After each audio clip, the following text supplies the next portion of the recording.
Di sudut ruangan yang penuh sarang laba-laba, di atas rak yang terlupakan, berdebu dan sudah tua, terdapat berkas-berkas kasus misteri yang saat itu belum punya jawaban. Selama beberapa dekade, pertanyaan-pertanyaan yang tak terjawab itu tetap menggantung, tak terlihat, terlupakan, hingga kini ketika bisikan-bisikan baru menghidupkan kembali teka-teki yang telah lama mengantui tempat penyimpanan itu. Nomor 20. Atlet snowboard Olimpiade, seorang atlet olahraga ekstrim Trevor Daniel Jacob menjadi sorotan negatif pada Desember 2021 setelah mengunggah video YouTube dirinya melompat keluar dari pesawat ringan yang ia kemudikan di tengah penerbangan. Dia mengklaim mesinnya rusak, tetapi rekaman menunjukkan dia bermanuver keluar dengan parasut tepat saat pintu di sisi pilot terbuka.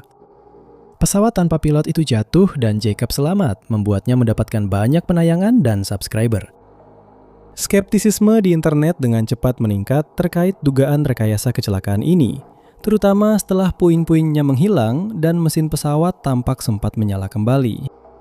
Federal Aviation Administration melakukan penyelidikan dan pada tahun 2021 mereka mencabut lisensi pilotnya, menyimpulkan bahwa dia sengaja menjatuhkan pesawat untuk tujuan perekaman. Pada awal tahun 2023, Jacob mengakui menghalangi proses hukum dan dengan sengaja menyebabkan kecelakaan demi mendapatkan likes, followers, keuntungan, dan ketenaran, serta menjalani hukuman 6 bulan penjara.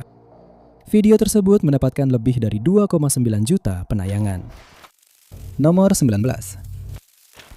Hampir 5 dekade yang lalu, sesuatu yang menyeramkan ditemukan menonjol dari dedaunan di ladang pertanian dekat Jalan Raya AS-79, hanya beberapa mil dari Mariana. Pada tanggal 13 Januari 1977, sisa-sisa jenazah seseorang yang tidak dikenal ditemukan di ladang itu. Divisi Investigasi Kriminal Polisi Negara Bagian Arkansas dikirim untuk menyelidiki laporan tersebut. Para penyelidik mengumpulkan sisa-sisa jenazah tersebut dan menyerahkannya ke kantor pemeriksa medis Laboratorium Kejahatan Negara Bagian Arkansas. Penemuan itu tentu saja terjadi pada masa ketika pengujian DNA masih dalam tahap awal. Mengidentifikasi siapa pemilik sisa-sisa jenazah tersebut tidak berhasil, dan cara kematiannya juga tetap menjadi misteri. Penculikan oleh orang tua sudah mencapai puluhan ribu pada saat itu, sementara penculikan oleh orang asing hanya berkisar di angka ratusan. Terlalu banyak kasus untuk menghubungkan sisa-sisa jenazah itu dengan satu individu saja, terutama jika mereka bahkan belum pernah dilaporkan hilang sejak awal. Kasus pembunuhan pramuka putri Oklahoma dan kasus hilangnya Simone Rittinger yang terkenal lebih menarik perhatian publik dibandingkan dengan jenazah yang kemudian dikenal sebagai Lee County Body. Sisa-sisa jenazah di ladang pertanian itu bukanlah prioritas utama pada saat itu, dan tidak akan menjadi prioritas selama 48 tahun berikutnya. Namun pada bulan Maret 2024, unit Cold Case ASP sedang memilah semua kasus yang belum terpecahkan dari periode tersebut, dengan fokus selanjutnya pada sisa-sisa jenazah di Lee County. Dengan bantuan ASCL, para penyelidik berhasil membawa sisa-sisa jenazah tersebut ke Outram Labs, di mana sebuah laboratorium swasta sedang mengembangkan dan menyempurnakan kemajuan analisis DNA dan genealogi forensik. Melalui upaya yang telah ditingkatkan inilah, mereka akhirnya dapat memberikan nama pada tulang belulang yang telah berada di ruang barang bukti selama 5 dekade terakhir. Pada tanggal 6 Juni 2025, Outram merilis sebuah laporan yang mengidentifikasi pria di balik sisa-sisa jenazah tersebut. Namanya adalah Charles Howard Wallace. Penyelidikan lebih lanjut berhasil melacak 2 orang yang diduga kerabat yang tinggal di Tennessee. Pada bulan Juli, sampel DNA diambil dari mereka dan dibandingkan dengan milik Charles. Pada bulan September, semuanya telah dikonfirmasi sepenuhnya. Identifikasinya positif. Ini adalah sisa-sisa dari pria berusia 21 tahun yang tampaknya kehilangan kontak dengan keluarganya pada musim gugur tahun 1974. Kerabat terakhir kali melihatnya di Memphis, Tennessee, saat dia masih remaja akhir dan sedang mencari perawatan di rumah singgah di pusat kota. Meskipun sekarang kita memiliki sedikit wawasan tentang jasad dari Lee County, masih ada beberapa hal yang tetap diselimuti misteri. Salah satunya, pihak berwenang tampaknya tidak bisa mengetahui penyebab kematiannya yang terlalu dini atau bagaimana dia bisa berakhir sendirian di ladang itu tanpa diketahui siapapun selama hampir 50 tahun. Nomor 18. Pada tanggal 10 Desember 1998, Vaticano.org atau Vaticano.org muncul ketika pengguna internet mencari situs web Vatikan. Di atasnya ada Vaticano.va, situs resmi untuk Vatikan. Namun ketika pengguna melihat kedua situs tersebut secara berdampingan, Mereka menyadari bahwa keduanya identik, sehingga beberapa orang menganggap tidak masalah mana yang digunakan dan kebanyakan memilih yang terbaru. Namun seiring berjalannya waktu, perubahan-perubahan kecil mulai dilakukan dan tidak disadari oleh banyak pengguna. Perubahan-perubahan kecil tersebut dilakukan secara bertahap dan tidak disadari untuk sementara waktu. Perubahan itu termasuk mengubah kata-kata dalam bagian-bagian yang jelas-jelas tidak sejalan dengan agama. Banyak pernyataan yang diubah tersebut secara terang-terangan bersifat sesat. Beberapa hal dimodifikasi untuk mendukung legalisasi narkotika dan mendukung hubungan romantis sebelum menikah. Tidak satupun dari pernyataan tersebut sejalan dengan reproduksi setia dari dokumen-dokumen paus asli lainnya. Lalu lintas ke situs web Vatikan palsu yang jelas ini meningkat, sehingga Vaticano.org diindeks oleh mesin pencari dan kemudian mendapatkan lebih banyak visibilitas. Perubahan terus berlanjut, dengan pidato-pidato paus berubah menjadi pernyataan sesat. Kata-kata yang diciptakan yang sebenarnya tidak ada sangat jelas dan kesalahan mencolok mendominasi halaman-halaman tersebut. Bahkan ada potongan lirik lagu pop dari era itu, tetapi semuanya juga disisipkan dalam konteks keagamaan, membuat setiap pernyataan baru terasa aneh namun meyakinkan. Pengguna juga akan diberikan opsi baru yang berguna, yaitu kemampuan untuk mengirim pesan langsung kepada paus sendiri. Formulir pengakuan dosa adalah fitur berikutnya yang diterapkan pada tahun 1999, setahun setelah Vaticano.org dibuat. Formulir pengakuan dosa yang disiapkan untuk Jubileum Agung menyiratkan bahwa paus sekarang akan memberikan pengampunan dosa melalui email. Situs web tersebut menyatakan hal berikut, kutipannya, "Ini adalah Jubileum Roh Bebas. Dengan satu klik sederhana, jiwamu akan disucikan." Dan para pengguna pun mengekliknya. Pada tahun 1999, tidak lama sebelum Jubileum, ratusan peziarah tanpa curiga akan diarahkan ke sudut-sudut terpencil semenanjung. Saat itulah Vatikan menyadari bahwa sebuah situs tiruan menyebabkan kesalahan arah, dan mereka tidak punya pilihan selain bertindak. Pejabat Vatikan memulai dengan memasang peringatan di beranda situs web resmi mereka, menegaskan bahwa inilah halaman resmi. Akhirnya, pendaftaran tahunan akan kedaluarsa, dan penyedia domain akan memblokir perpanjangan, sehingga menghentikan penyebaran informasi salah yang dilakukan oleh situs keliru ini. Pada tahun 1999, Vaticano.org telah menerima lebih dari 4 juta kunjungan dan memiliki 200.000 pengunjung, dan situs ini kemudian mencatat sejarah internet ketika kebenaran di balik pendiriannya terungkap. Vaticano.org dilacak kembali ke nama samaran yang hanya berupa deretan angka 1 dan 0 yang juga muncul di situs web lain. Dan situs web ini memberi kita nama Ava dan Franco Metz yang berada di balik misteri aneh Vatikan ini. Ava dan Franco adalah duo seniman yang berbasis di New York City dan proyek seni mereka dimulai dengan pembelian domain Vaticano.org, sebuah keputusan yang menandai langkah pertama dalam rencana mereka untuk melemahkan gereja Katolik. Mereka melakukan aksi cloning besar-besaran, menyalin, mengubah, dan memprogram ulang seluruh sistem kepercayaan. Sekarang, situs web mereka mencantumkan seluruh peristiwa Vatikan tahun 1998 dengan mengatakan, kutip, "Kami membeli nama domain dan membangun replika situs web resmi Tahta Suci." Itu tampak identik dengan aslinya, tetapi kami telah menyembunyikan perubahan-perubahan kecil namun bermakna di dalam teks-teks suci. Situs tersebut menjelaskan bagaimana tipuan itu terbongkar dan bahwa hal itu memicu kehebohan media.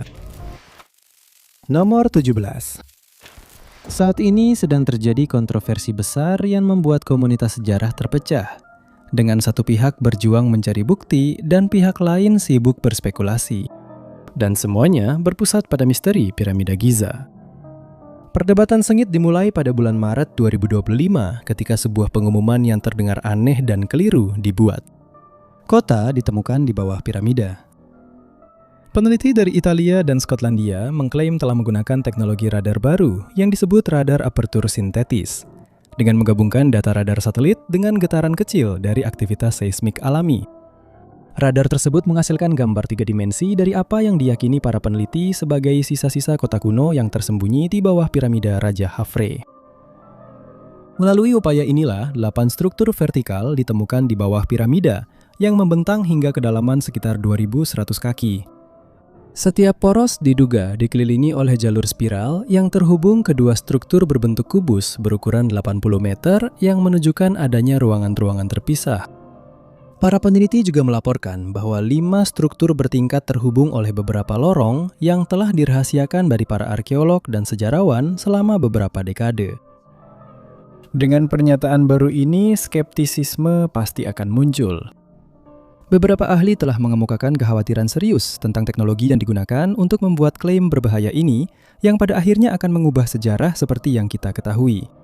Namun penolakan tersebut tidak cukup untuk menghalangi tim yang penuh semangat ini, dan mereka terus melanjutkan penelitian mereka tentang susunan bagian dalam yang saling terhubung di bawah piramida. Beberapa bulan kemudian, pencarian jawaban yang tak kenal lelah kembali membuahkan hasil, ketika tim tersebut mengumumkan penemuan luar biasa lainnya. Sebuah kota kedua, sebuah struktur bawah tanah yang saling terhubung, telah ditemukan di bawah piramida Menkaura. Tangga, pipa air, dan poros vertikal muncul dalam bentuk 3 dimensi di perangkat radar mereka. Kompleks bertingkat ini, menurut mereka, bahkan mungkin menjadi tempat bagi Hall of Records legendaris yang sering disebut dalam cerita rakyat. Konon, Hall of Records adalah perpustakaan Mesir kuno yang mungkin dapat membuka rahasia alam semesta jika suatu saat ditemukan. Kehadiran kedua kota tersembunyi tersebut menunjukkan adanya kompleks bawah tanah yang sangat besar, sebuah klaim yang dianggap berlebihan atau belum terverifikasi. Selain pernyataan mereka tentang dua kota bawah tanah yang berada di bawah piramida, tim tersebut juga bersikeras bahwa kompleks Giza berusia 38.000 tahun, bukan 4.500 tahun seperti yang diduga. Nomor 16. Terdaftar di kedalaman gunung es video game yang benar-benar gelap, menyeramkan, menakutkan, dan mengganggu, ada sebuah nama yang tidak dikenal, Homanzino. Judulnya diterjemahkan sebagai kata benda maskulin yang berarti pria kecil. Namun, hanya dengan mencari nama game ini di Google, hanya muncul beberapa situs web saja. Ini termasuk sebuah situs media hilang yang tampaknya bernama forum.lostmediawiki.com. Menurut entry Homanzino, game horor ini dirilis pada tahun 1995 dan berasal dari Venezuela. Game ini diduga dibuat oleh sebuah kelompok sayap kanan konservatif dari Venezuela yang bernama 3411.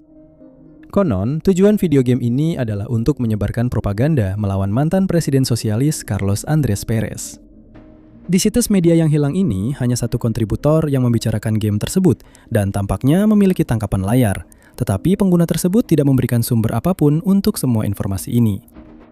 Selain itu, Homanzino tidak disebutkan dimanapun di luar Wikimedia yang hilang ini. Setiap penyebutan lain tentang game ini selalu merujuk ke situs yang sama ini. Pengguna Reddit Rototoms dan Beer menjadi penasaran dengan nama yang terdengar aneh itu dan pergi ke subreddit Internet Mysteries untuk mencari jawaban. Dan redditor tersebut membagikan semua informasi ini serta mulai menunjukkan ketidakkonsistenan dalam keberadaan Homanzino. Bertanya, apakah ini nyata atau hanya tipuan? Sejak awal, sudah banyak tanda bahaya yang muncul hanya dari deskripsi permainannya saja. Bukan hanya arsip itu satu-satunya situs yang menyebutkannya, tapi kelompok konservatif yang disebut 3411 itu bahkan tidak ada. Juga dicatat bahwa menurut satu-satunya kontributor, game itu sendiri menggunakan bahasa Portugis, padahal bahasa yang paling banyak digunakan di Venezuela adalah bahasa Spanyol. Keadaan menjadi semakin aneh ketika dua video gameplay yang diunggah oleh kontributor Homanzino ternyata keduanya berasal dari saluran YouTube yang sama bernama Hank Miller Gaming. Nama yang sama juga digunakan di forum.lostmediawiki.com, di mana Hank Miller adalah satu-satunya orang yang membicarakan tentang game tersebut. Dalam video itu sendiri, para penonton mengomentari bahasa Portugis yang ada di dalam video game tersebut, mengklaim bahwa itu bahkan bukan sebuah bahasa sama sekali, melainkan hanya omong kosong yang tidak bisa dimengerti. Nah, menurut para pengguna Reddit dan detektif amatir internet, sebenarnya tidak ada cerita di balik game ini, dan faktanya game ini bahkan tidak benar-benar ada. Seluruh konsep ini adalah tipuan yang dibuat oleh satu orang yang menggunakan nama samaran Hank Miller. Tidak ada game bernama Homanzino yang digunakan untuk menyebarkan propaganda melawan Carlos Andrés Pérez. Video gameplay tersebut kemungkinan besar dibuat sendiri, karena setiap gamer dari tahun 1995 tahu bahwa game pada masa itu tidak tampak seperti ini. Nomor 15. Gemini Madeline Posey, usia 21 tahun, dari suku Spirit Lake, tinggal di Fort Totten, North Dakota bersama pacarnya D'Angelo Hunt dan bayi mereka yang berusia 7 bulan pada awal tahun 2024. Pada tanggal 3 Januari 2024, dia sempat kembali ke rumah ibunya di Devils Lake sebelum kembali ke Fort Totten. 4 hari kemudian, pada tanggal 7 Januari, Gemini terakhir kali terlihat oleh Hunt saat dia meninggalkan apartemen mereka, mengaku bahwa seorang temannya akan menjemputnya. Laporan orang hilang diajukan pada tanggal 11 Januari. Penyelidikan awal terhenti tanpa adanya petunjuk. Kemudian, Han ditangkap dan didakwa dengan pembunuhan tingkat 2 atas kematian saudaranya Isaac yang jenazahnya ditemukan pada November 2025 di reservasi Spirit Lake. Isaac telah hilang sejak Maret 2024. Penemuan itu membuat Hunt menjadi tersangka dalam kasus Gemini. Pada bulan Desember 2025, Han secara resmi didakwa oleh Dewan Juri Federal atas dugaan kematian Gemini dengan tuduhan pembunuhan sukarela dan penyerangan. Namun, Gemini masih dinyatakan hilang dan jasadnya belum pernah ditemukan. Nomor 14. Pada tanggal yang tidak disebutkan di tahun 1994, sebuah siaran pers aneh membuat seluruh dunia heboh. Associated Press merilis sebuah berita yang menegaskan bahwa Microsoft, pembuat perangkat lunak PC terbesar di dunia, akan mengakuisisi sebuah lembaga yang tak akan disangka siapapun. Artikel tersebut menyatakan bahwa perusahaan itu akan segera mengakuisisi Gereja Katolik Roma. Dengan deadline Vatican City, berita tersebut menyatakan bahwa jika kesepakatan itu benar-benar terjadi, maka ini akan menjadi pertama kalinya dalam sejarah sebuah perusahaan perangkat lunak komputer mengakuisisi agama besar dunia. Menurut artikel tersebut, Microsoft akan mendapatkan hak elektronik eksklusif atas Alkitab dan Paus Yohanes Paulus II menjadi wakil presiden divisi perangkat lunak keagamaan dari perusahaan gabungan tersebut. Selain itu, 2 wakil presiden senior Microsoft akan berinvestasi di Dewan Kardinal. Artikel berita itu juga memuat janji yang diklaim dari Bill Gates di mana ia menegaskan bahwa ia akan menggunakan perusahaan Microsoft untuk menyediakan sakramen secara daring. Nah, beberapa waktu kemudian, Microsoft menurut mereka sama sekali tidak ada hubungannya dengan gereja. Penyelidikan terhadap kejadian ini segera dimulai dan diketahui bahwa pelaku lelucon sebenarnya telah menggunakan siaran palsu dari Associated Press, organisasi pengumpul berita terbesar di dunia. Pelaku lelucon yang tidak dikenal itu berhasil menyebarkan klaim tersebut melalui internet, sehingga cerita itu bisa tersebar luas. Dari situ, lelucon mulai bermunculan di antara meme internet paling awal yang berjudul Microsoft mengakuisisi, di mana lelucon serupa dibuat. Salah satunya mengklaim bahwa Microsoft telah mengakuisisi frasa Microsoft mengakuisisi untuk menghentikan ejekan tersebut. Nomor 13. Seorang pria California memasangkan tali pada anjingnya dan memenuhi rutinitas jalan-jalan mereka di sepanjang pantai pelabuhan Trinidad. Dia tidak tahu saat itu, tapi beberapa saat kemudian dia akan menghubungi Departemen Kepolisian Fortuna dengan sebuah penemuan yang mengerikan. Petugas yang merespon segera menuju ke Trinidad Head, sebuah formasi batuan yang terletak di pelabuhan. Pria itu menunjukkan sebagian tengkorak yang tergeletak menatap ke arah mereka. Pada bulan Februari 1993, para petugas mengumpulkan fragmen tersebut dan menyerahkannya ke kantor Sheriff Humboldt County. Dan selanjutnya, profil DNA rutin dari tengkorak tersebut dikembangkan dan dimasukkan ke dalam indeks DNA orang tak dikenal nasional serta basis data DNA orang hilang California. Profil tersebut dicocokkan dengan beberapa orang hilang dan sisa-sisa manusia lainnya, tetapi fragmen itu tampaknya tidak cocok dengan individu manapun yang telah diketahui identitasnya. Dari situ, detail kasus dimasukkan ke dalam namus, di bawah nomor kasus UP 55274. Dan begitulah, tidak ada lagi yang bisa dilakukan, setidaknya untuk saat itu. Akhirnya, dunia melupakan tengkorak California tahun 1993, yang sekarang menjadi bagian dari tumpukan kasus jenazah manusia tak dikenal. Namun pada tahun 2024, harapan baru muncul dalam misteri yang telah berusia puluhan tahun ini. Ketika anggota DPR Amerika Serikat Jared Huffman memberikan dana untuk mengatasi tumpukan kasus dan memungkinkan kantor Sheriff Humboldt County melakukan penyelidikan ulang serta pengujian DNA. HCSO sekarang dapat mengirimkan barang bukti ke Laboratorium Othram di Woodlands, Texas. Fragmen tengkorak tahun 1993 menjadi titik fokus bagi para ilmuwan yang kini dapat mengekstrak DNA dari barang bukti menggunakan pengurutan genom tingkat forensik. Profil lengkap dari seorang wanita tak dikenal muncul dari upaya tersebut, meletakkan dasar untuk penelitian genealogi genetik yang mungkin dapat mengidentifikasi orang yang jenazahnya ditemukan itu. Beberapa bulan kemudian, terobosan besar kedua akan mengungkapkan identitas tersebut. Tengkorak itu ternyata milik Kay Josephine Medin. Dia tercatat di beberapa basis data orang hilang. Pada tanggal 3 Agustus 1987, seorang pria bernama Nicholas tiba di rumahnya di Trinity County dan mendapati istrinya yang berusia 48 tahun hilang. Tas tangan, kacamata, dan mobilnya semuanya masih ada di sana, tapi dia tidak ada.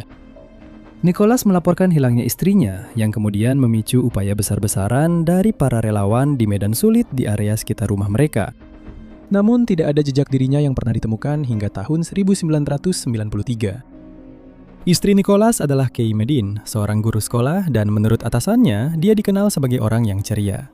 Atasannya juga merupakan salah satu orang terakhir yang melihatnya saat dia meninggalkan tempat kerjanya. Kantor Sheriff Trinity County telah mencatat hilangnya Kay sebagai kasus yang mencurigakan, namun mereka tidak dapat menemukan bukti adanya tindakan kriminal atau petunjuk mengenai keberadaannya. Meskipun dia telah ditemukan, misteri masih menyelimuti kasus ini. Pihak berwenang tidak dapat menentukan apa yang menyebabkan kematiannya yang terlalu dini.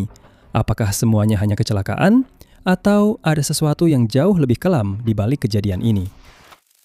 Nomor 12.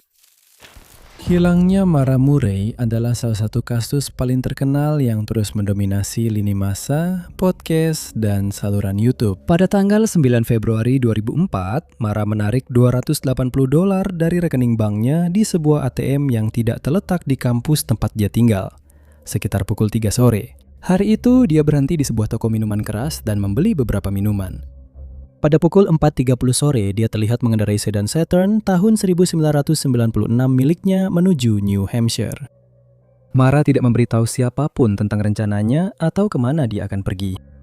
Berita berikutnya tentang keberadaannya muncul beberapa jam kemudian ketika dia terlibat dalam kecelakaan tunggal di rute 112 di Dusun Pegunungan Putih.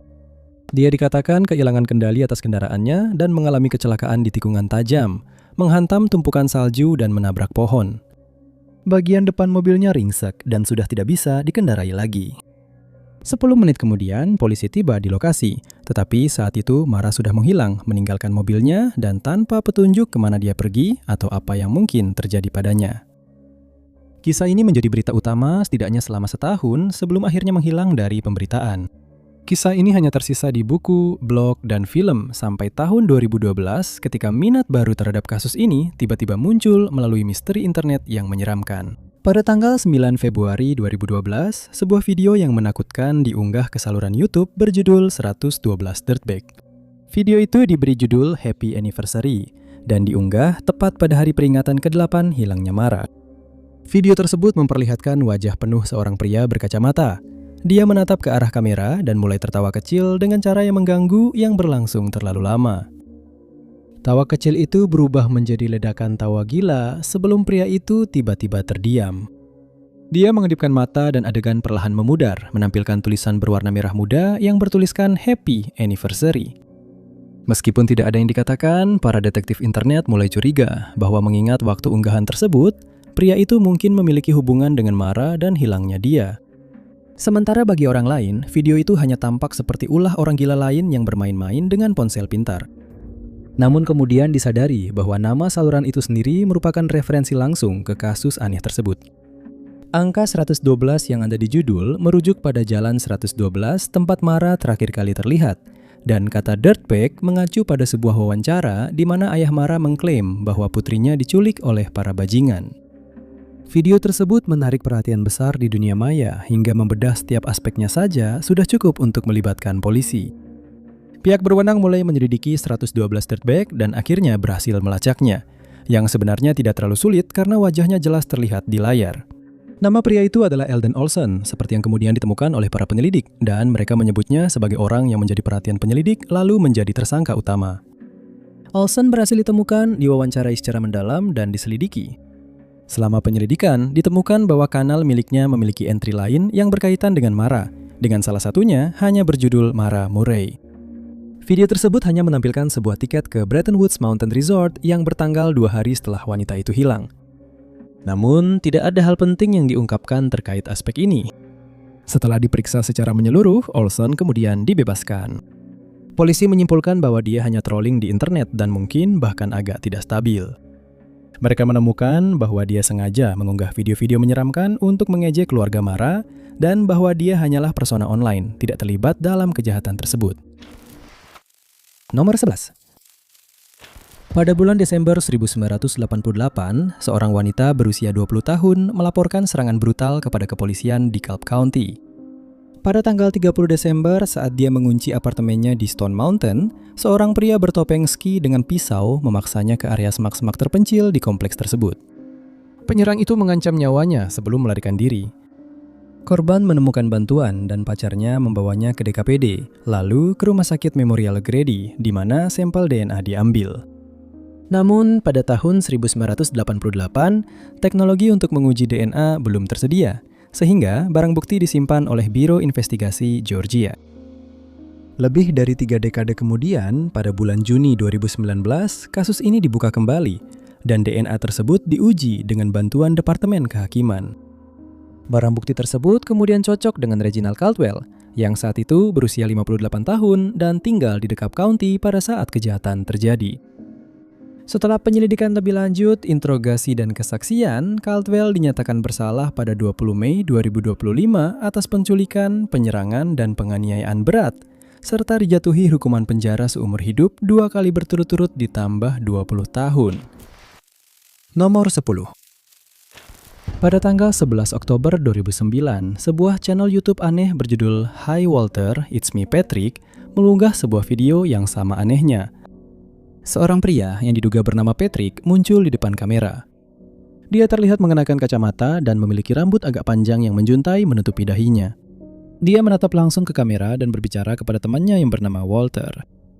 Patrick sedang menceritakan sebuah kisah tentang sesuatu yang baru saja terjadi padanya. Hal itu adalah tentang bagaimana dia bertemu dengan pacar barunya. Dengan antusiasme yang intens dan luar biasa, Patrick memulai ceritanya. Hai Walter, aku tadi di mall hari ini dan tebak apa yang terjadi? Pria itu kemudian mengangkat tinjunya dengan penuh semangat saat dia mengungkapkan bahwa dia bertemu dengan gadis paling luar biasa. Dia mengaku bahwa mereka berbelanja di JCPenney dan gadis yang tidak disebutkan namanya itu mencoba banyak pakaian. Gadis itu katanya membeli banyak barang, lalu Patrick bilang dia dan gadis itu pergi ke toko perhiasan di mana dia juga memilih beberapa barang di sana. Videonya sendiri sangat membuat tidak nyaman dan setelah itu pun tidak menjadi lebih baik. Aku tahu dia benci kamera, katanya, tapi aku tetap akan menunjukkan dia padamu. Patrick mengambil alat perekamnya dan mulai berjalan menuju pacarnya. Orang mungkin mengira dia akan duduk di sofa, menonton TV, atau berbaring di lantai membaca majalah.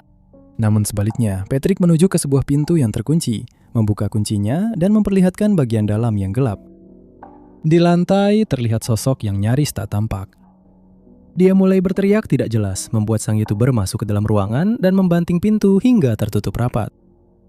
Teriakan-teriakan lain terdengar sebelum video tiba-tiba berakhir. Video tersebut mengisyaratkan bahwa ada sesuatu yang benar-benar menyeramkan sedang terjadi di sini. Gambaran dalam video itu membuat beberapa orang berspekulasi bahwa ini adalah penculikan, dan dengan ini, sebuah keterkaitan yang lebih mengganggu pun muncul. Hanya 2 bulan sebelumnya, seorang remaja asal Wisconsin bernama Kayla Burke telah menghilang.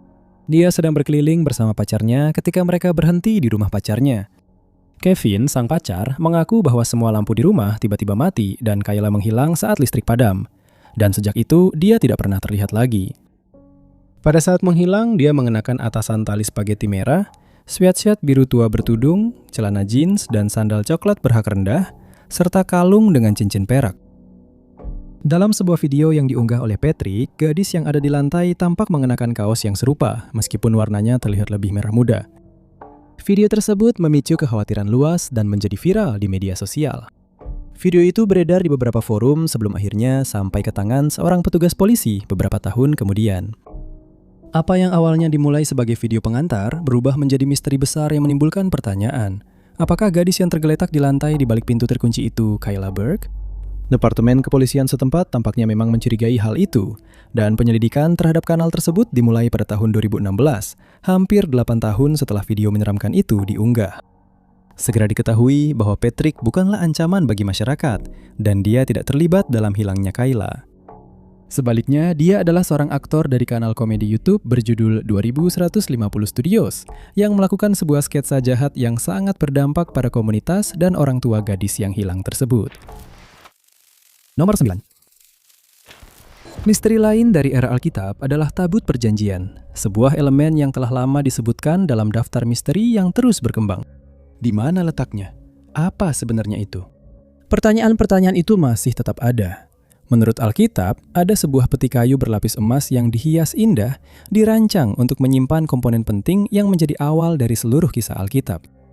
Peti itu dibuat untuk menyimpan loh-loh hukum yang diberikan kepada Musa. Konon, tabut itu dikatakan berada di ruang Maha Kudus dalam tabernakel Bait Suci kuno Yerusalem, dan dikatakan bahwa loh-loh 10 perintah Allah masih ada di dalamnya. Tapi sekali lagi, kita dihadapkan pada satu pertanyaan besar. Di mana letaknya?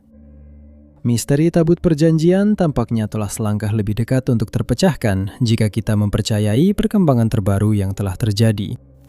Inti dari penemuan terbaru ini adalah kota Alkitabiah Silo, sebuah tempat yang jarang disebutkan dalam diskusi tentang tabut perjanjian. Sebelum bait suci di Yerusalem dibangun, sudah ada sebuah bait suci di Silo, sebuah kota kuno di Samaria yang usianya hampir 400 tahun lebih tua dari bangunan-bangunan di Yerusalem. Waktu yang sangat lama jika kita mempertimbangkan garis waktu 10 perintah Allah dan pendirian kedua kota tersebut. Silo adalah tempat yang sangat penting. Di sanalah altar-altar didirikan, memungkinkan dilakukannya kurban dan ibadah sesuai dengan catatan suci yang tertulis. Selama ini, banyak orang bertanya-tanya apakah mereka benar-benar percaya bahwa Silo pernah ada. Namun, kota ini adalah salah satu dari sedikit kota yang akan mudah dikenali. Akan ada sebuah kuil, altar, dan sisa-sisa persembahan. Dan elemen-elemen inilah yang secara tak terduga ditemukan pada tahun 2023. The Jerusalem Post menerbitkan kisah tentang penemuan luar biasa yang membuat para sejarawan benar-benar takjub.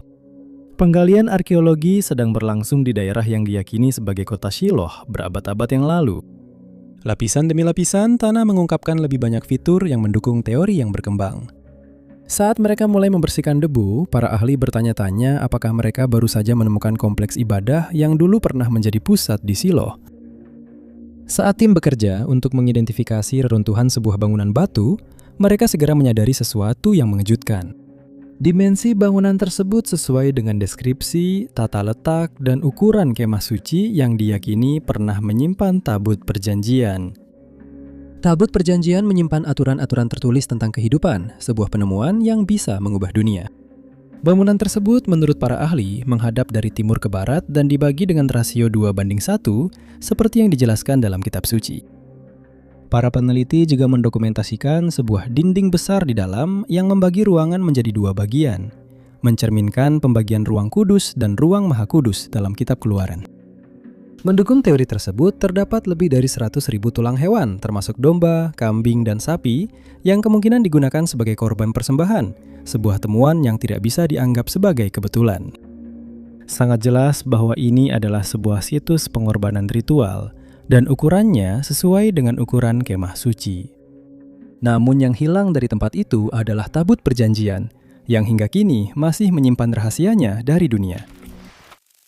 Nomor 8. Pada tahun 1991, situs web pertama kali dibuat, meskipun internet sendiri sudah ada beberapa tahun sebelumnya. Situs web itu dibuat di CERN oleh ilmuwan asal Inggris, Tim Berners-Lee. Situs tersebut didedikasikan sebagai bagian dari proyek World Wide Web. World Wide Web telah berkembang sangat pesat sejak saat itu. Meskipun masih dalam tahap awal, internet tetap menjadi tempat penuh misteri. Satu misteri tertentu muncul 6 tahun kemudian pada tahun 1997. Mortis.com adalah salah satu misteri internet paling awal yang diketahui, mendahului Cicada 3301 dan muncul setelah Markovian Parallax Denigrate pada tahun 1996. Domain Mortis.com didaftarkan pada tahun 1997 atas nama Thomas Lee. Situs ini muncul secara online dengan latar belakang hitam dan prompt sederhana untuk nama pengguna serta kata sandi. Tidak ada yang benar-benar memperhatikannya saat itu, tetapi situs ini menjadi sorotan di media sosial ketika secara tidak sengaja ditemukan pada tahun 2011. Seorang pengguna media sosial memposting situs aneh tersebut ke beberapa platform tertentu, dan sejak saat itu misterinya berkembang dengan sendirinya. Para peneliti dan detektif online mulai menyelidiki situs aneh tersebut pada tahun 2011. Sebuah penyelidikan yang berlangsung hingga tahun 2013. Selama 3 tahun inilah, Mortis.com menjadi sangat aneh dan misterius. Tampaknya domain ini menjadi tempat penyimpanan terabyte data dan file dengan nama acak. Hampir seketika itu juga, berbagai teori mulai bermunculan. Materi ilegal, kata sebagian orang, rahasia pemerintah, ujar yang lain. Namun sebelum siapapun bisa mengetahui mana dari opsi-opsi ini yang benar, situs web tersebut menghilang. Bukan hanya domainnya saja yang benar-benar hilang, tetapi salinan cache, referensi, bahkan wiki komunitas yang didedikasikan untuk kasus ini juga lenyap dari dunia maya. Juga ditemukan bahwa seseorang ternyata telah meminta agar salinan arsip yang terdaftar di Wayback Machine dihapus. Teori-teori pun kembali bermunculan. Teori operasi penyamaran FBI dengan versi baru, dan proyek seni yang dihentikan menjadi dugaan terkuat berikutnya. Namun, tidak ada satupun narasi ini yang bisa dibuktikan karena situs webnya sudah hilang. Beberapa orang kemudian mengklaim bahwa sebelum domain tersebut dibongkar, mereka berhasil melewati login. Namun setiap kali, klaim-klaim ini terbukti tidak berdasar. Selama beberapa tahun berikutnya, Mortis.com akan muncul di daftar misteri internet, hingga sekarang ketika situs itu secara tak terduga masuk ke bagian yang telah terpecahkan di iceberg. Misteri internet yang membingungkan para peretas dan peneliti akhirnya berhasil dipecahkan. Seorang detektif berhasil menemukan situs cermin dari situs asli itu di dark web, dan apa yang mereka temukan ternyata sangat biasa saja. Ternyata situs cermin tersebut dimiliki oleh Unnamed Society. Di situs tersebut ada sebuah halaman berjudul Insiden Thomas Link, dan bagian ini menjelaskan bagaimana sang pengembang, Igor, menggunakan nama Thomas Link sebagai nama samaran. Namun, ada seorang dokter gigi bernama Thomas Link yang menemukan hal ini dan meminta pengembang untuk menghapus namanya dari keterkaitan itu. Unnamed Society itu memenuhi permintaan tersebut dan sebagai kompensasi, mereka membuat Mortis.com, sebuah layanan email untuk Link dan praktik dokter giginya. Selama bertahun-tahun, para pengguna media sosial merasa khawatir dengan informasi mengganggu yang mungkin dimiliki Mortis. Namun ternyata, itu hanyalah layanan email untuk sesuatu yang biasa seperti kedokteran gigi. Nomor 7. Sage Smith yang dibesarkan oleh nenek dari pihak ayahnya di Charlottesville, Virginia, mengalami masa kecil yang sulit karena perpisahan orang tuanya dan waktu yang dihabiskan di sistem keluarga asuh, di mana dia mengalami perundungan. Meskipun begitu, dia adalah pribadi yang karismatik dan merencanakan karir sebagai penata rambut, mendaftar di jurusan tata rias pada awal 2012 setelah pindah ke sebuah apartemen di Harry Street. Pada tanggal 20 November 2012, Sage Smith yang berusia 19 tahun memberitahu teman sekamarnya bahwa dia akan pergi berkencan pada pukul 17.40 dan akan kembali nanti. Keesokan harinya, dia dinyatakan hilang. Panggilan masuk ke pesan suara dan dia terakhir kali dilaporkan terlihat oleh saudara tirinya di Main Street sekitar pukul 18.30. Teman sekamarnya melaporkan dia hilang pada tanggal 22 November. Polisi menggeledah Harry Street dan Universitas Virginia tanpa hasil, mencatat bahwa ponselnya yang biasanya aktif justru dimatikan dan mengkategorikannya sebagai orang hilang yang terancam, diduga ada tindakan kriminal. Penyelidik menemukan kontak terakhir Sage yang diketahui adalah Eric McFadden, yang rencananya akan dia temui di dekat stasiun Amtrak. Mereka diam-diam saling berkirim pesan dan bertemu, dengan McFadden diduga membayar Sage agar hubungan mereka tetap tersembunyi dari pasangannya yang bernama Esther Affini. 2 hari setelah Sage menghilang, Esther melaporkan McFadden hilang. Sehari kemudian, McFadden menelpon Esther meminta uang dan kemudian menghubungi polisi setelah diberitahu bahwa mereka perlu berbicara dengannya. Dia membantah pernah bertemu dengan Sage atau mengetahui keberadaannya, lalu menghilang dari kontak dan pandangan, dan tetap hilang hingga baru-baru ini. Selama lebih dari 1 dekade, kedua kasus hilangnya orang tersebut tetap belum terpecahkan. Namun pada Oktober 2025, polisi melacak McFadden ke Los Angeles setelah dia mencoba secara legal mengganti namanya. Penyelidik mewawancarai dia, tetapi detailnya masih dirahasiakan saat ini. Tidak ada kemajuan dalam menemukan Sage, tetapi polisi telah memperbarui kasus ini dengan memasukkan istilah dugaan pembunuhan, kemungkinan berdasarkan informasi baru atau pernyataan McFadden tahun 2012 bahwa Sage memiliki musuh. Nomor 6. Pada awal tahun 2005, sebuah misteri yang benar-benar mengganggu terungkap dan menyebar di antara para pecinta hewan dan aktivis, memicu kepanikan besar di media sosial. Situs tersebut, SaveToby.com, menghadirkan premis yang menejutkan.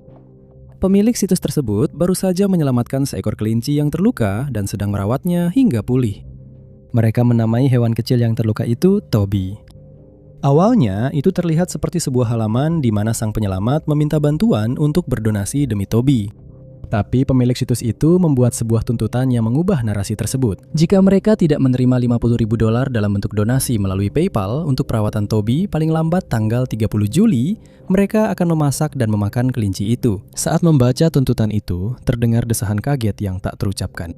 Kabarnya, uang mulai mengalir masuk karena para pengguna media sosial berharap bisa menyelamatkan hewan itu dari ancaman yang mengancam nyawanya.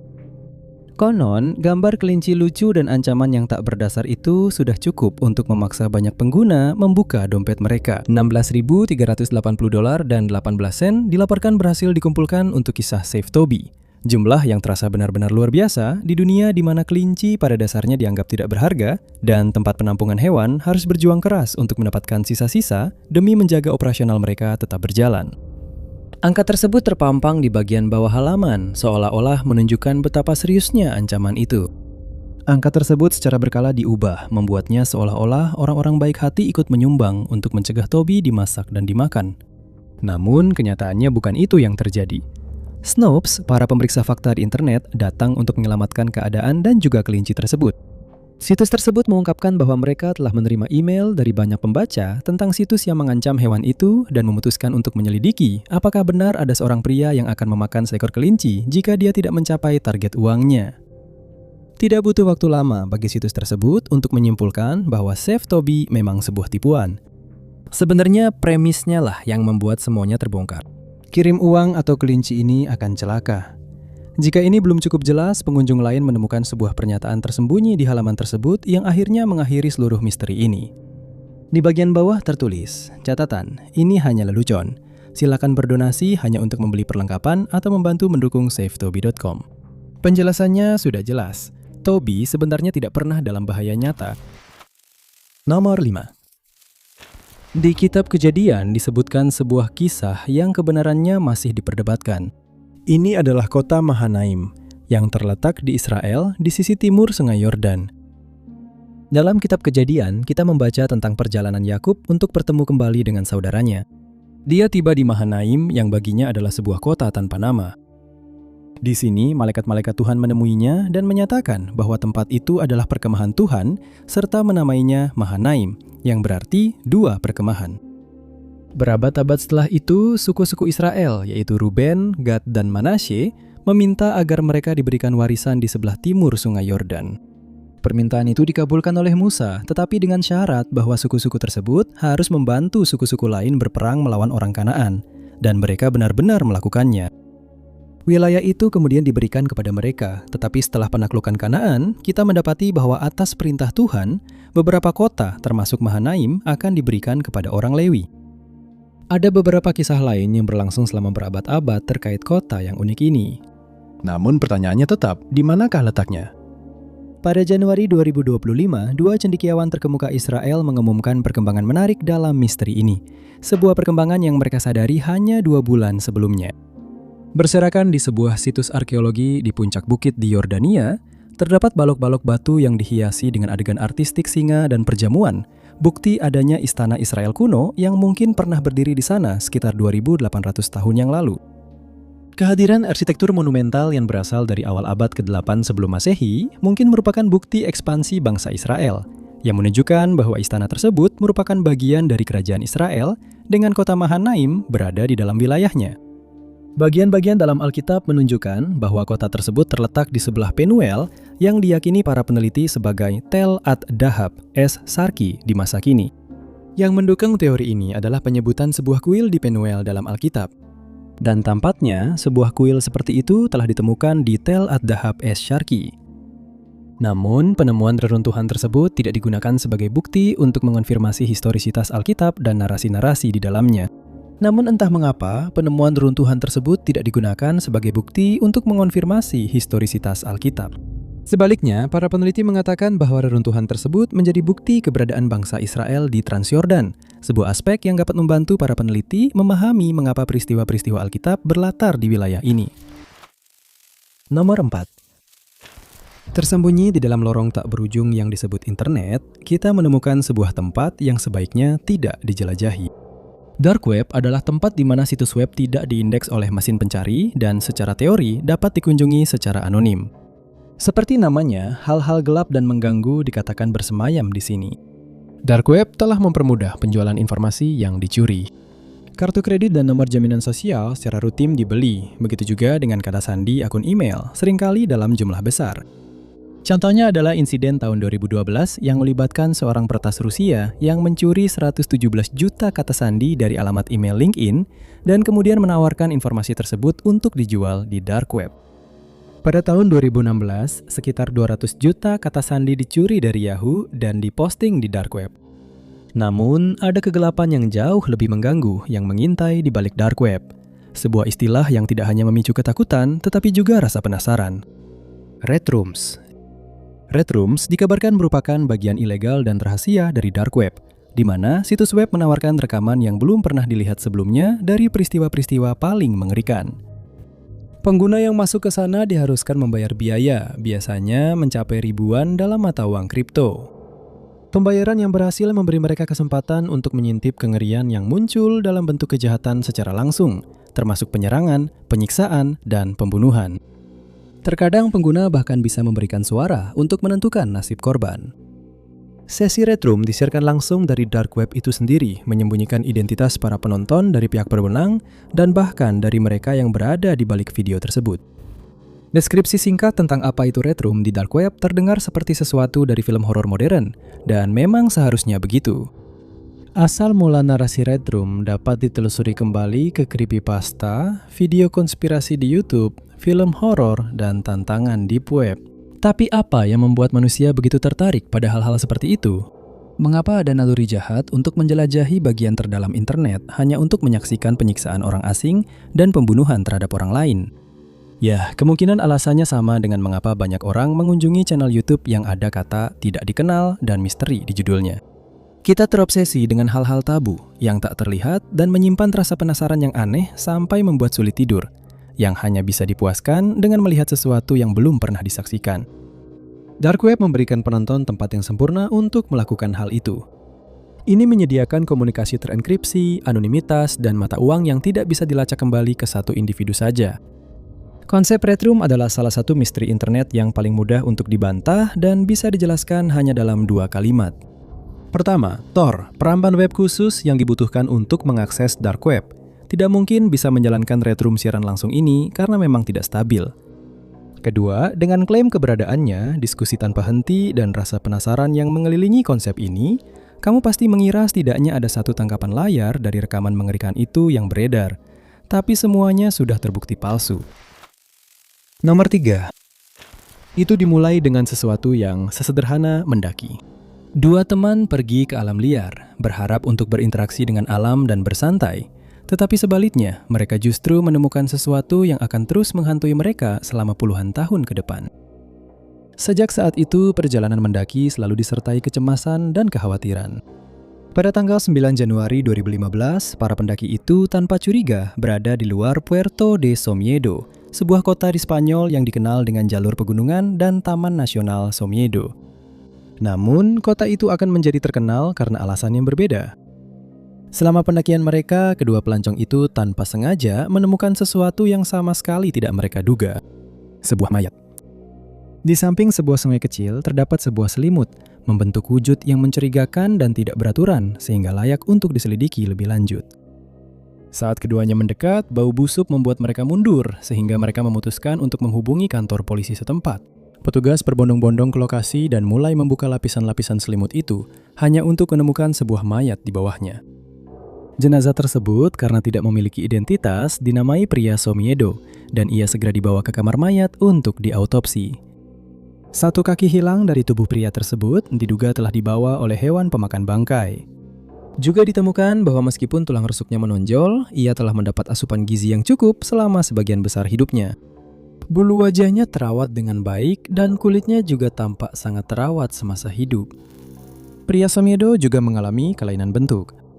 Dia memiliki kepala kecil, anggota tubuh dan jari-jari yang panjang, punuk di punggungnya, serta tulang dada yang menonjol. Pengurutan DNA dengan cepat menentukan bahwa dia menderita sindrom Cockayne, yang berarti dia tidak bisa hidup mandiri dan membutuhkan perawatan terus-menerus. Diperkirakan bahwa mengingat kondisinya, almarhum kemungkinan besar memiliki setidaknya 1 orang pengasuh. Meskipun individu yang tidak dikenal itu dibungkus selimut dan diletakkan di samping sungai kecil, polisi tidak menemukan indikasi adanya tindakan kriminal. Tidak ada tanda-tanda kekerasan, keracunan, atau bukti lain adanya unsur kejahatan. Pemeriksa medis juga menyimpulkan bahwa penyebab kematiannya yang terlalu dini adalah serangan jantung. Meskipun tidak dapat mengidentifikasinya, polisi yakin bahwa keluarganya bisa segera ditemukan. Sindrom kokain itu langka, dan ciri fisik pria tersebut akan mudah dikenali jika dijelaskan. Jadi, para penyelidik menuju ke kota terdekat, yakin bahwa seseorang akan angkat bicara. Tapi anehnya, tidak ada satupun penduduk yang mengenali deskripsi yang diberikan kepada mereka. Polisi memperluas pencarian mereka ke kota-kota tetangga juga, tapi tetap saja tidak ada hasil. Tidak ada seorang pun yang sesuai dengan deskripsinya muncul di catatan rumah sakit manapun, maupun di fasilitas hunian manapun. Bahkan catatan kelahiran seluruh kota menjadi titik fokus. Begitu juga pencarian bidan desa yang mungkin hadir saat ia lahir. Tapi tidak ada apa-apa, dan pertanyaan itu terus menggantung. Siapakah pria dari Somiedo itu? Pada bulan Oktober 2024, terobosan pertama dalam kasus ini terjadi, tetapi belum ada yang benar-benar mengetahuinya. Itu dimulai dengan surat perintah penangkapan terhadap 2 orang, saudara kandung, Enrique dan Enriqueta. Mereka diwajibkan hadir di pengadilan untuk evaluasi wajib terhadap saudara laki-laki mereka yang difabel yang sedang mereka rawat. Namun, kedua saudara tersebut memilih untuk tidak hadir di pengadilan untuk evaluasi ulang dan gagal membawa orang yang menjadi tanggungan mereka. Dinas sosial mulai curiga ada sesuatu yang aneh terjadi, karena selama 1 dekade mereka tidak pernah melihat atau mendengar kabar dari pria difabel tersebut, yang berada dalam perawatan Enrique dan Enriqueta, sementara mereka menerima 3.000 euro per bulan atas namanya. Namun 2 bersaudara itu berhasil menghindari hukum selama beberapa bulan, hingga akhirnya mereka ditangkap di sebuah hotel pada Februari 2025. Saat ditahan, sebuah kisah mengerikan mulai terungkap, yang akan mengungkap kasus lama yang belum terpecahkan selama puluhan tahun. Luis Maria Jesse, yang disebut sebagai Luisin, adalah saudara penyandang disabilitas dari Enrique dan Enriqueta yang dibicarakan oleh pengadilan. Dia lahir dengan cerebral palsy, menderita katarak parah, dan tuli. Melalui interogasi, para penyidik mengetahui bahwa saudara tersebut sudah dikenal oleh penegak hukum, karena pada tahun 2015 mereka menemukan tubuhnya terbungkus selimut di dekat sebuah sungai kecil. Luisin adalah pria dari Somiedo. Kedua saudara itu melanjutkan ceritanya, mengatakan bahwa setelah pengasuh terakhirnya meninggal, mereka mengambil alih perawatannya. Selama 10 tahun berikutnya, pemeriksaan pekerja sosial menunjukkan hasil yang serupa.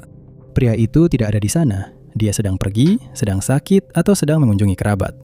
Sebenarnya, saudara-saudaranya mengungkapkan bahwa dia semakin sakit, tetapi mereka tidak memanggil ambulans karena takut mereka tidak bisa menyelamatkannya, yang berarti kematiannya akan tercatat dan dana bantuan akan dihentikan.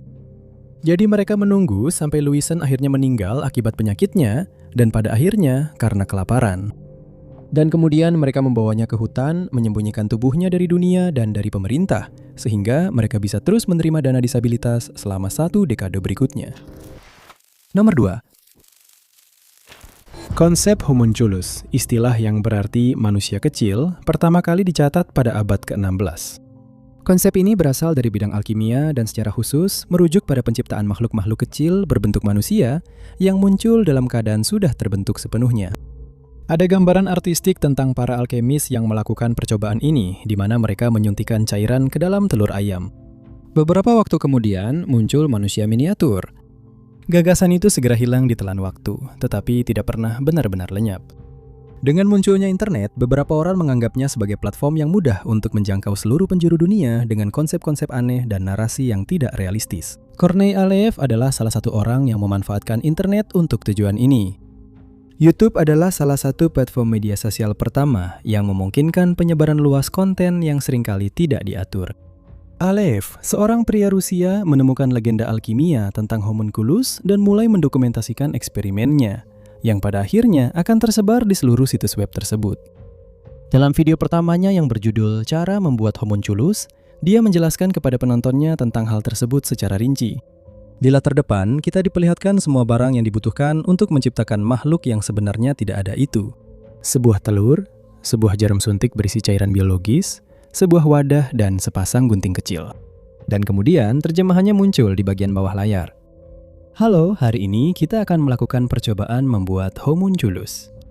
Dan begitulah, dunia internet pun heboh. Banyak yang percaya bahwa mereka benar-benar bisa menciptakan makhluk seperti itu. Video inilah yang memulai tren pembuatan homunculus yang menggemparkan internet pada tahun 2016. Aleph terus melakukan eksperimennya tanpa henti dan melanjutkan eksperimen anehnya hingga ia mencapai homunculus ke-21. Pada tahun yang sama, pria Rusia tersebut secara tak terduga meninggal dunia, yang kemudian memunculkan berbagai teori konspirasi besar terkait kematiannya dan eksperimen-eksperimennya. Tak lama setelah itu, video-video YouTube seperti makhluk homunculus, nyata atau palsu, mulai bermunculan. Dan mereka berharap dapat mengarahkan masyarakat dan media sosial menjauh dari informasi yang menyesatkan.